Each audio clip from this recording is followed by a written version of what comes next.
All right, what's good, everybody? I told y'all I was gonna come back once they started uploading the same game parlay lines on DraftKings. I bet on FanDuel too, but on DraftKings right now we're gonna talk about Penn State and Purdue. Right, so this is the game preview up here in the middle, and on the right we have my first bet. We take it easy. It's week one. We're basing a lot of our analysis off of last season.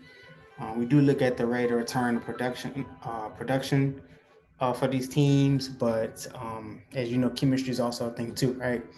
So you want to be judicious in your decisions. All right, so let's hop into my pick.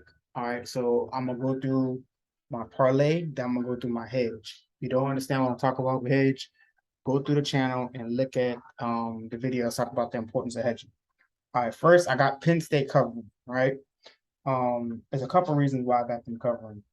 Last year they were 9-5 overall, and their losses came from four ranked opponents. Right, they lost against Notre Dame, Iowa, Michigan State, and Ohio, and those losses were all close except by Ohio. Ohio did win in the blowout, but it's Ohio. Okay, so um, that's important to keep in mind. All the other losses weren't too bad, right? Um, I took Kayvon Lee over 45 rushing yards. Let me tell you why. Last year he averaged 40 yards a game.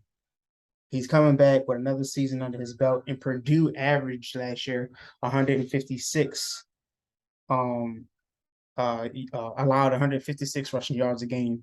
Keep in mind that some of their linebackers are transfers, and I mean trying to. It would be a huge turnaround if you went from 156 to limiting the starting running back right below 45 yards. Okay, when his average was 40 the year before. Okay, one thing to take note of is that Penn State has had trouble running the ball. Okay, 7 out of 12 games last year they averaged less than 100 yards. But when you're listening to the head coach talking about one thing he wanted to do moving on to next season was emphasize the ability to run the ball. So I do think week one, game one, he's going to try to establish running the ball. Then I have Parker Washington, who's a returning player, over 55 yards. Here's a situation with this one. He averages 63 a game, right? And their former receiver who went on to get drafted in the NFL, Jahan Dotson, is gone, right? He plays for the Washington Commanders now. And he averaged 98 yards a game, right? And 7 receptions. Somebody has to take the bulk of that production. Of course, it's going to be an experienced player who already has a rapport with the starting quarterback. Okay. So I flat bet, if you don't understand what flat betting is, look at through my channel. I should either have a video called Importance of Flat Betting. If not, I'm uploaded or managing a bankroll where I do mention flat betting. Okay. Um, and so I have here, I wagered $15 for a payout of 57. I typically try to go for 3 legs or odds of near 300, right? Risk to reward ratio is very important.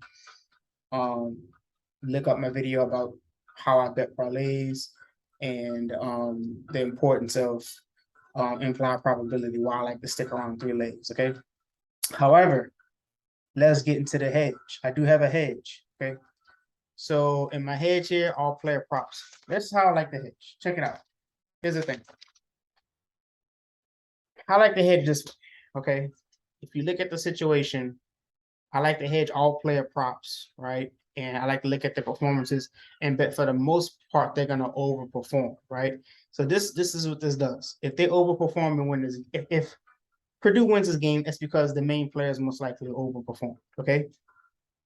And from there, what I like to do is I like to put myself in a position to where it's possible that both parlays hit. I could walk away with both parlays hitting. It's possible that Purdue overperforms, but still loses the game to Penn State, right? But if Penn State loses, it's most likely because Purdue's players overperform, bearing some unforeseen circumstances like punt return for a touchdown, defensive return for a touchdown. Those things happen. block kick, running back, right? Typically, the starting players are the players who had good games. Every now and then, you have some role players that perform, right? But let's get into the hedge. Aiden O'Connell's a 6-year starter, right? You can see right here, 24-year-old, right? He has experience, okay? All right. 6 college seasons, 4th as a starter, okay? They're going after the Big Ten title, right? This guy has lit it up before, okay? If you go to his profile here, and we look at some of his stats. I mean, just look at this here, man. I mean, 313, 205, 363, 361, 401, 280, right? So this is why I don't have them winning the game, right? And the value for the line wasn't that great. But I said, okay, if they do win this game, it's because he had one of these monster games. Okay, look at what he threw when he threw near those amount of yards: 280 in the win, 401 in the win, 361 in the tight loss, 363 in the win, right? 313 in a tight loss, right? So we know if they win, it's because Aiden O'Connell was throwing them into the game. Okay, so let's go back next to King, all right? King Duro. In general, he averaged 40 yards a game. Okay. However, Penn State allowed 153 rushing yards a game. Once again, I would like to think that he averages over 10 yards a game if they win because he's a starting running back and he overperformed. Okay.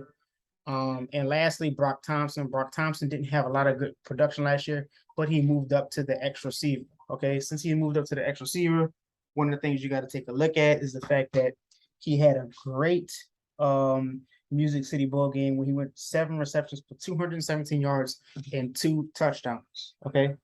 I personally like what? Oh yeah, it's ESPN with these ads. They be killing me, man. Anyways, I like him to repeat that same production if that is the case. Okay, the passing defense was good by Penn State though, which is why another reason why I don't have them winning that game is pretty good pass defense. That's my daughter. Pretty good pass defense, looking at 199 yards a game. Okay, so I'm saying you got a 6'3" corner that's projected to be a 3rd round draft pick, and you got another rangy corner that's about 6'1". So I don't have them winning this game. If y'all want to get these parlays, as soon as I put them, come join the sports betting community.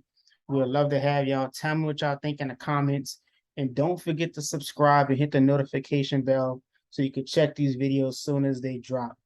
Like in the words of Drake, if you're reading this, it's too late. If you're watching this, it may be too late. Good luck Saturday, guys. And y'all have a good one. Peace.